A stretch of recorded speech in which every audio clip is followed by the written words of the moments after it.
Assalamualaikum warahmatullahi wabarakatuh. Perkenalkan, nama saya Indri Raila Siva dari kelas Ekonomi Pembangunan A, NIM 12, Universitas Trunojoyo, Madura.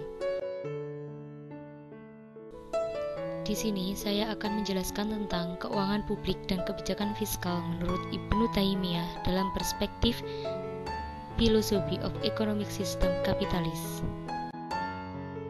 Ibnu Taimiyah. Nah, sebelum kita mempelajari teori yang dikemukakan oleh Ibnu Taimiyah, alangkah lebih baiknya kita mengenal dulu sosok dari Ibnu Taimiyah. Berikut adalah biografinya. Ibnu Taimiyah memiliki nama lengkap Taqiyuddin Abdul Abbas Ahmad bin Abdullah bin Abdussalam bin Taimiyah al-Harrani, atau yang biasa disebut Syekhul Islam.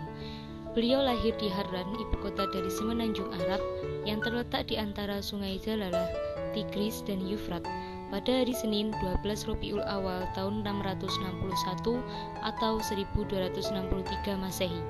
Ibnu Taimiyah terkenal karena menguasai berbagai ilmu hadis. Bahkan, pada hadis pilihan yang digunakan sebagai bukti argumennya, beliau menguasainya di luar kepala. Beliau juga menguasai ilmu tasawuf, filsafat, fikih, usul fikih, dan ilmu tafsir.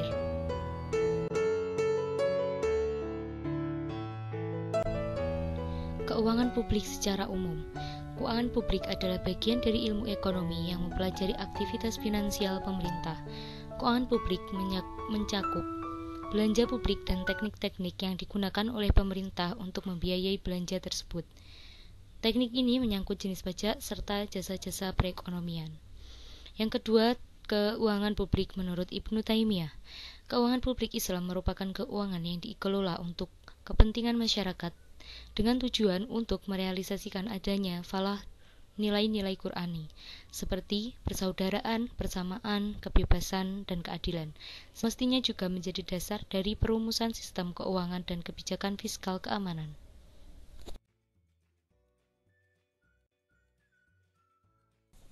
Selanjutnya yaitu kebijakan fiskal. Pengertian kebijakan fiskal secara umum merupakan kebijakan yang dibuat oleh pemerintah dengan cara meningkatkan atau menurunkan pendapatan dan anggaran negara. Pemerintah memiliki kewenangan untuk menentukan besaran anggaran atau pendapatan yang dikeluarkan pada program tertentu. Kebijakan ini dibuat untuk mempengaruhi jalannya perekonomian dan menjaga keseimbangan ekonomi dalam negara. Adanya kebijakan ini dapat meningkatkan inflasi, aliran kas, dan mengatasi pengangguran. Tujuan utamanya adalah untuk stabilitas perekonomian dan stabilitas harga.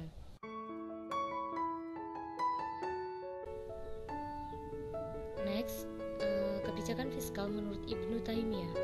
Kebijakan fiskal menurut Ibnu Taimiyah sangat berperan penting dalam pembangunan, khususnya pembangunan ekonomi, dan menekankan pentingnya norma moral dalam kehidupan perekonomian. Kebijakan fiskal menurut Ibnu Taimiyah menekankan pada perolehan pendapatan melalui zakat. Sumber penerimaan keuangan publik. Yang pertama adalah zakat. Zakat merupakan salah satu kewajiban yang harus dilaksanakan oleh seluruh umat muslim. Perintah untuk berzakat tertera dalam Al-Quran surat Al-Muzammil ayat 20. Yang kedua adalah ghanimah. Ghanimah sendiri adalah jenis barang yang diperoleh saat perlawanan dengan musuh. Seperlimanya adalah hak Allah, Rasul, dan kerabat, anak yatim, orang miskin, dan orang yang sedang dalam perjalanan. Dan 4/5-nya dibagikan kepada anggota pasukan, seperti yang telah dituliskan dalam Quran surat Al-Anfal ayat 41. Yang ketiga adalah fa'i. Fa'i merupakan mengembalikan sesuatu, di mana barang yang diperoleh adalah rampasan dari orang-orang yang tak beriman tanpa takluk dalam peperangan. Fa'i telah diatur Rasulullah sebagai harta negara dan digunakan untuk memenuhi kebutuhan pangan masyarakat umum, seperti yang dijelaskan dalam Al-Quran surat Al-Hasyr ayat 6-7. Yang keempat, haraj. Haraj sendiri secara sederhana diartikan sebagai pajak tanah. Dalam pembagiannya, haraj dibagi menjadi dua, yaitu proporsional dan tetap. Dikenakan secara proporsional maksudnya adalah sebagian dari total hasil produksi pertanian, misalnya 1/4, 1/5, atau sebagiannya. Sedangkan haraj yang tetap dikenakan sekali dalam setahun. Yang kelima adalah jizyah. Jizya adalah iuran yang wajib dibayarkan oleh ahli kitab dan orang-orang kafir yang tinggal di negara Islam.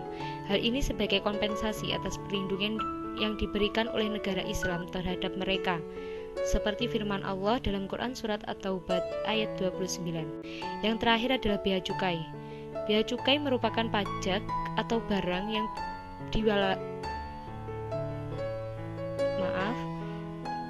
perpajakan atau barang-barang di wilayah perbatasan atau di wilayah persimpangan perbatasan yang dipraktikkan semenjak dimulainya perdagangan antar wilayah pada masa awal Islam sampai pada masa Khalifah Abbasiyah.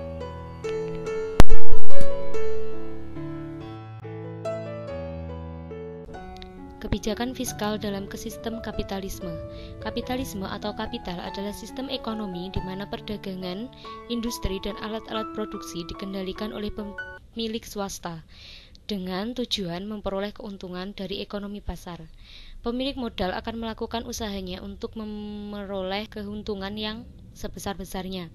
Dalam konteks ekonomi kapitalis, kebijakan fiskal sangat erat kaitannya dengan target keuangan negara yang ingin dicapai. Perbedaan dari sistem ekonomi kapitalis dan ekonomi Islam. Di sini dinilai dari cara pandang tentang kekayaan. Dalam Islam mempunyai suatu konsep dalam kekayaan bahwa semua kekayaan adalah milik Allah Subhanahu wa taala dan dititipkan kepada kita.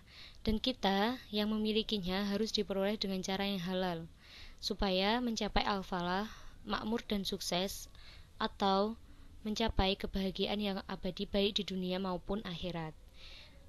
Sedangkan menurut konsep ekonomi kapitalis di mana sumber kekayaan itu sangat langka dan harus diperoleh dengan cara bekerja keras di mana setiap pribadi diizinkan untuk memiliki kekayaan yang tiada batas untuk mencapai tujuan hidupnya. Dalam sistem ekonomi kapitalis, perusahaan dimiliki hak penuh oleh perorangan. Sekian presentasi dari saya. Apabila ada kurang lebihnya saya mohon maaf. Wabillahi taufik wal hidayah. Wassalamualaikum warahmatullahi wabarakatuh.